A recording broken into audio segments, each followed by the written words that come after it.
Salut à tous, c'est Emma Petit. Bienvenue sur ma chaîne dédiée à l'économie domestique, au nettoyage et à la propreté de la maison et des objets. N'oubliez pas de vous abonner à ma chaîne. Passons maintenant directement au sujet de la vidéo. Comment organiser le séchage du linge à la maison, un problème auquel sont confrontés de plus en plus de citoyens en raison du nombre croissant d'immeubles d'habitation sans balcon. Toutefois, il existe aujourd'hui diverses solutions pour faire sécher le linge dans un appartement sans balcon.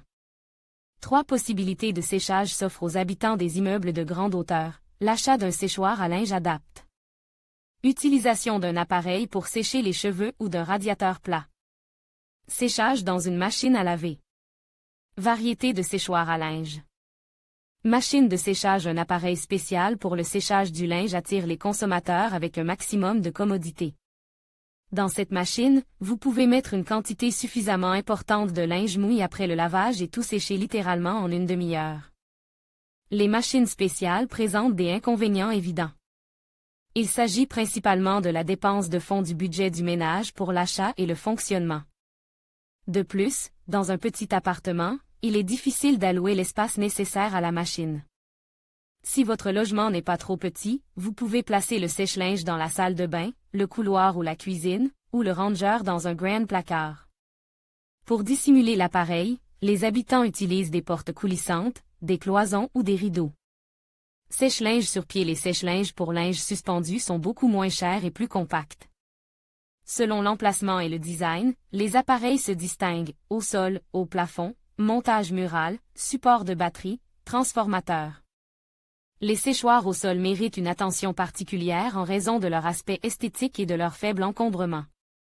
Après le lavage, ce type d'appareil est déplié et place à un endroit libre dans n'importe quelle pisse, et lorsque les vêtements sont secs, il est plié et replace dans l'armoire, sur la mezzanine, dans une niche ou dans un garde-manger.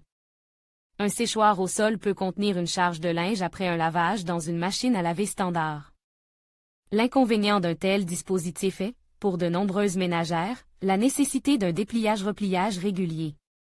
Séchoir au plafond. Une bonne option pour faire sécher le linge dans l'appartement est d'acheter et d'installer un appareil dont le principe d'action est similaire à celui des cordes à linge. En outre, le séchoir de plafond est bien meilleur. Les cordes sont souvent remplacées par des tiges en plastique ou en bois, plus pratique et plus fiable. L'appareil peut être fixe très solidement au plafond de la salle de bain ou au mur sous le plafond.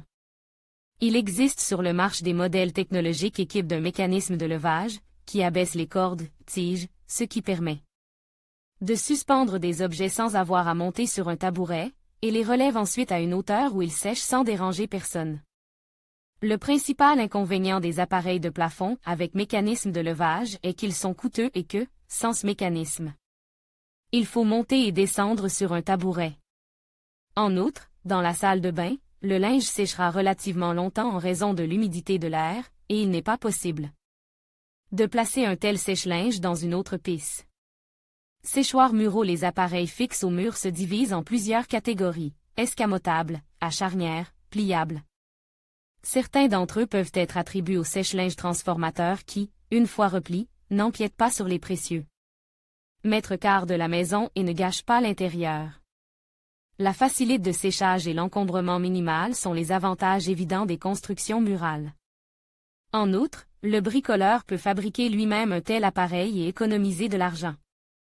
Inconvénient: les dispositifs compacts, escamotables et pliants, ne contiennent que très peu de choses, de sorte que le séchage des une seule lessive dure longtemps, et les structures pliantes plus spacieuses sont moins compactes et nécessitent des fixations très puissantes.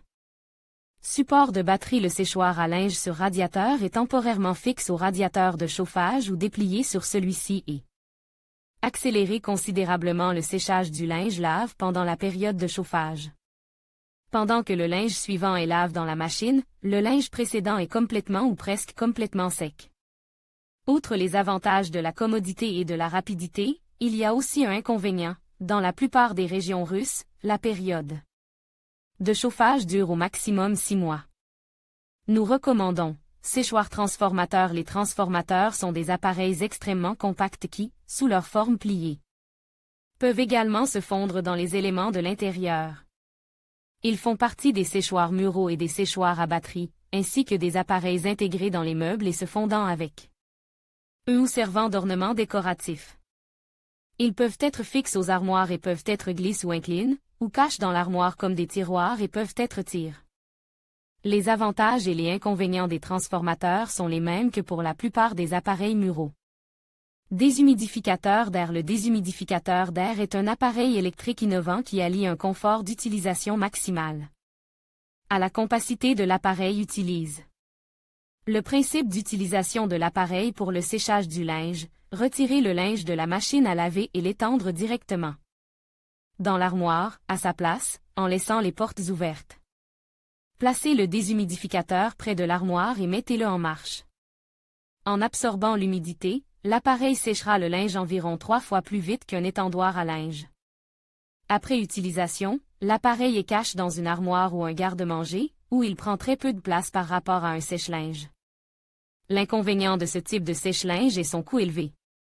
Séchage avec un sèche-cheveux ou un radiateur soufflant.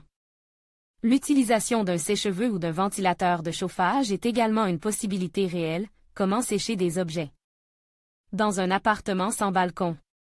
Pour la santé, ces méthodes ne sont pas plus dangereuses ou nocives que les autres. Lors de l'utilisation d'un radiateur soufflant, il est nécessaire de tenir les vêtements au-dessus du flux d'air de puissance moyenne. Ne suspendez pas d'objets à l'appareil, ils peuvent s'enflammer. Un sèche-cheveux ne convient que pour le séchage rapide des chaussettes, guêtres, sous-vêtements, mouchoirs et serviettes en tissu. Les articles plus volumineux prendront trop de temps à sécher, en particulier les vêtements en tissu épais ou en laine. Séchage en machine à laver. Cette méthode ne semble que pratique et universelle. Si ces avantages sont compréhensibles, elle présente de nombreux inconvénients. La nécessité d'acheter un nouveau lave-linge dote d'une fonction de séchage, le coût de fonctionnement de la machine, tous les vêtements ne peuvent pas être sèches dans une telle machine. Le dernier inconvénient est minimisé par une combinaison de 2 ou 3 options de séchage, une partie dans la machine, une partie sur le séchoir suspendu. Conclusion. Si les précautions sont respectées, le séchage du linge à l'aide d'appareils électriques n'est pas dangereux. La pisse où le linge est étendu après le lavage doit être régulièrement ventilée et protégée des odeurs désagréables. Entre le lavage et l'étendage, le linge doit être bien rince pour protéger la maison des vapeurs de déterge pendant le séchage. Aujourd'hui, les consommateurs disposent de nombreux moyens pour sécher le linge lave, chacun choisissant l'appareil qui lui convient le mieux.